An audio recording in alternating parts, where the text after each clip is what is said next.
And speaking of Israel-Hamas war, after over 15 months of brutal war in Gaza that has killed over 46,000 people, mediator Qatar says that Israel and Hamas have reached a ceasefire and hostage deal. The deal outlines a 6-week initial ceasefire phase starting on the 19th of January. Under the deal, the Israeli forces will withdraw from Gaza but will remain positioned on its borders to allow the hostage-prisoner swap.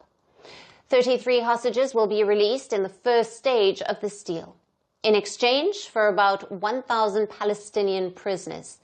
Humanitarian aid will flow in with 600 trucks entering Gaza daily, including 50 carrying much-needed fuel to restore electricity.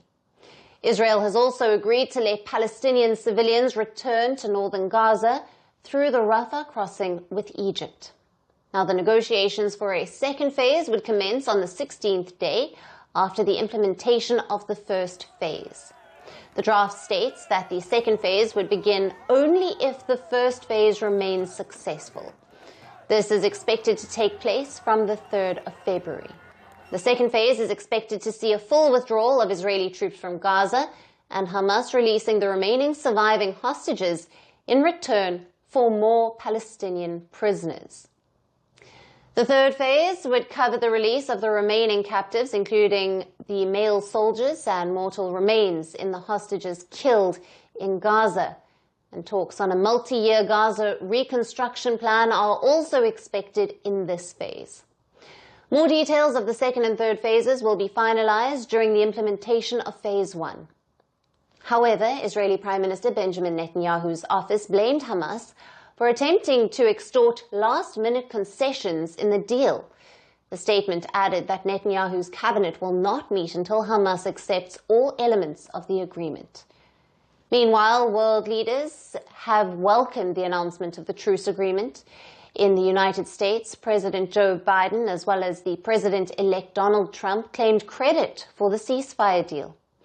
In his farewell address, President Joe Biden said that the ceasefire deal was negotiated by his team and will be implemented by the incoming Trump administration. After 8 months of nonstop negotiation, by my administration, a ceasefire and a hostage deal has been reached by Israel and Hamas, the elements of which I laid out in great detail in May of this year.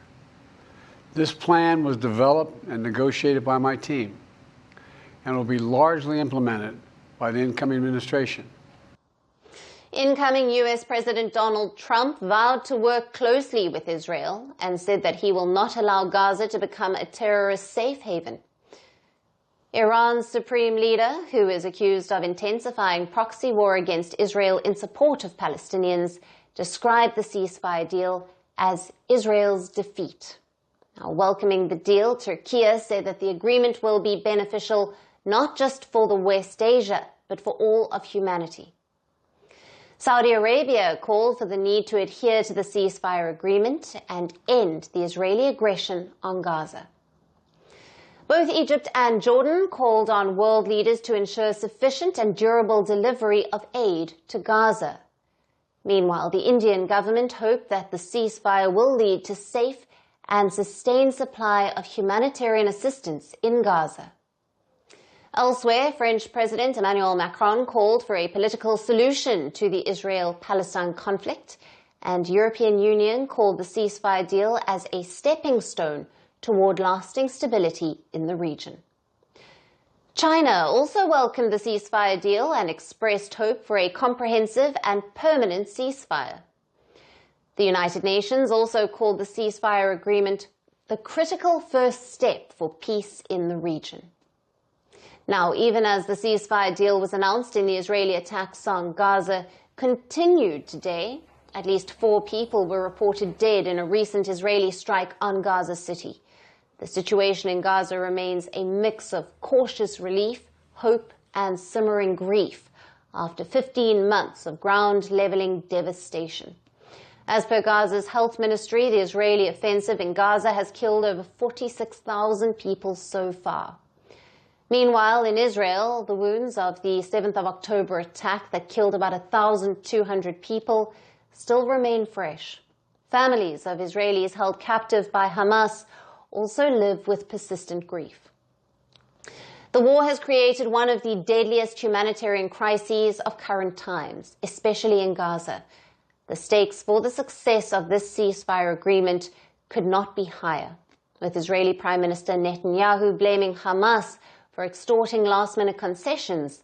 The question remains, will this much-needed ceasefire begin on the 19th of January, or will it be pushed even further?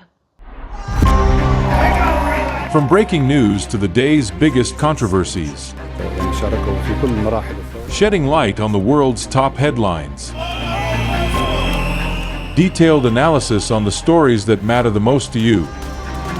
Catch it all on Spotlight at 6 p.m. India time and 12:30 GMT, only on Firstpost.